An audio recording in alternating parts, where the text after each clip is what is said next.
Friday, President Trump is set to make yet another trip to Ohio. It's a state that voted for him in 2008, actually voted for Obama in 2008 and 2012, and then swung dramatically to Trump in 2016. He beat Hillary Clinton in Ohio by 8 points.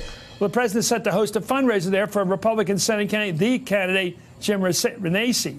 Renacci, who is challenging two-term Democratic Senator Sherrod Brown, faces an uphill battle. Brown holds a double-digit lead right now, according to Real Clear Politics, in the averaging of polls.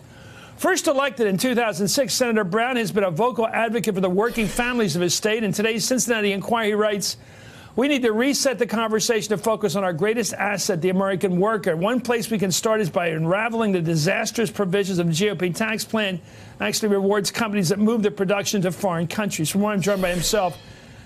Well, Senator Brown, I've always thought you were the ideal Democrat to do nationally, but let's talk about Ohio. You know, Trump ran on some pretty appealing things to people like you, even though we didn't vote for him. I didn't vote for him, and I don't think you did.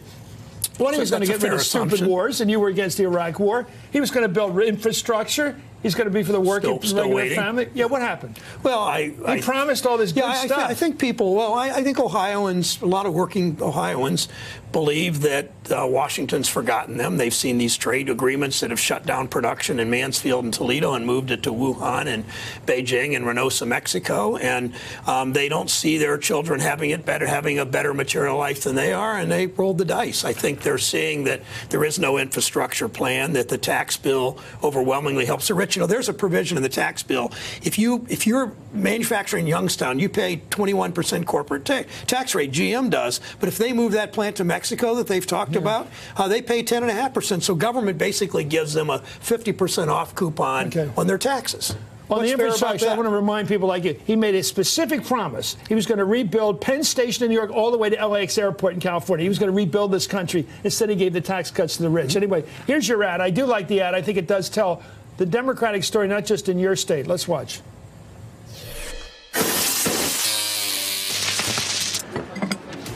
There is dignity in work. Whether you collect minimum wage, punch a clock, or earn a salary, your hard labor should pay off in fair wages and benefits, affordable health care, and overtime pay when you earn it. Because patriotism demands investing in American workers. And if you love this country, you fight for the people who make it work. So the Democrats have always been, since I was a kid, back in the days of, Adlai Stevenson, Hubert Humphrey, Jack Kennedy, of course, for the working family. Yeah, then Trump comes along and steals your lunch. What happened? Well, I think Democrats have not talked enough about fighting for the little guy. I mean, it really our party. Are they too intellectual, too free trade? They're not. They're too. The party has been too free trade, but the Republicans have been more free trade. But that's our problem, to show where we are and fight for workers. But I don't think the voters necessarily think what we should be thinking, and that is you fight for the little guy, whether she punches a clock, whether he works in a diner, whether she works construction, whether he works in manufacturing, or works in a nursing home. I mean, we don't, as a party, we've got to show we're fighting for the little guy. We don't do that enough. That's what that ad is about. It's about the dignity of work, respecting all work, no matter what you earn, no matter where you work, that the dignity of work is what drives this country and gives people a decent standard of living, and we've too often forgotten that. You know, I hear it from you, and I hear from Bobby Casey, Marcia Captor, people like that, the people from that part of the country. I grew up in Pennsylvania.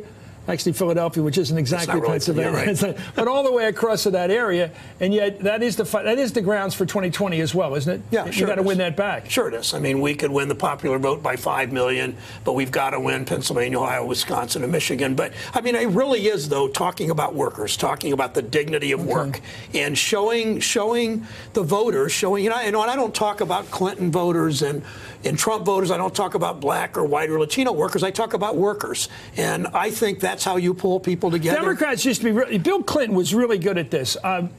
He used to say, I'm for people to work hard and play by the rules. That sent a message to people. Yeah, I'm not for welfare, I'm for work. I'm for people with jobs to get a little better break. They'd say things to liberal Catholics like me. I'm for making abortion safe, legal, and rare. That appeal that seemed to get to the center of the country politically isn't seem to be there lately. Yeah, and we should. I've introduced the ability of talking to people where they're at. Yeah, and you want when you mentioned that tax bill at the beginning and how it really is just a giveaway to the rich instead of building infrastructure. I said to the president at the White House with a group of a dozen dozen senators.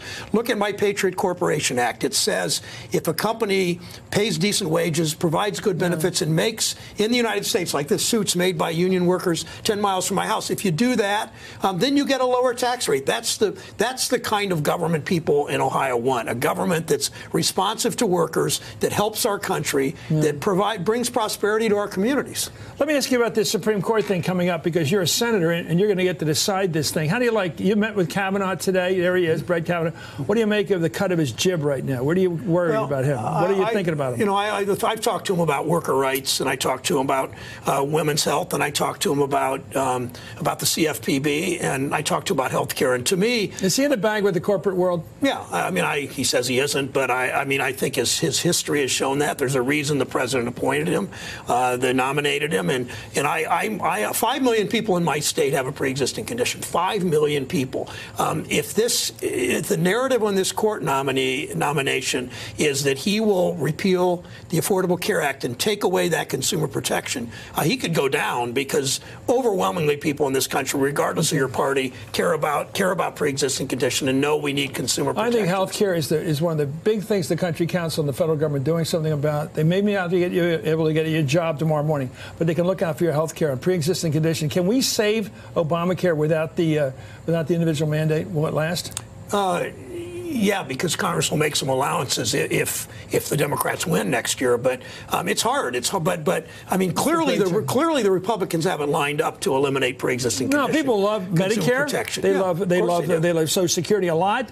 They like Medicaid for people that need it, like long-term care. We got to win that fight on health care for everybody. And candidate Trump promised not to raise the eligibility age for Medicare or Social Security, even though to pay for the tax cut, they've already started to think about raising the eligibility age for Medicare. Good ad. Keep fighting, Senator. Thanks. And if I could ask people to share it, to go to sherrodbrown.com and share that ad about the dignity of work, because it's so important. Hey there, I'm Chris Hayes from MSNBC. Thanks for watching MSNBC on YouTube. If you want to keep up to date with the videos we're putting out, you can click subscribe just below me, or click over on this list to see lots of other great videos.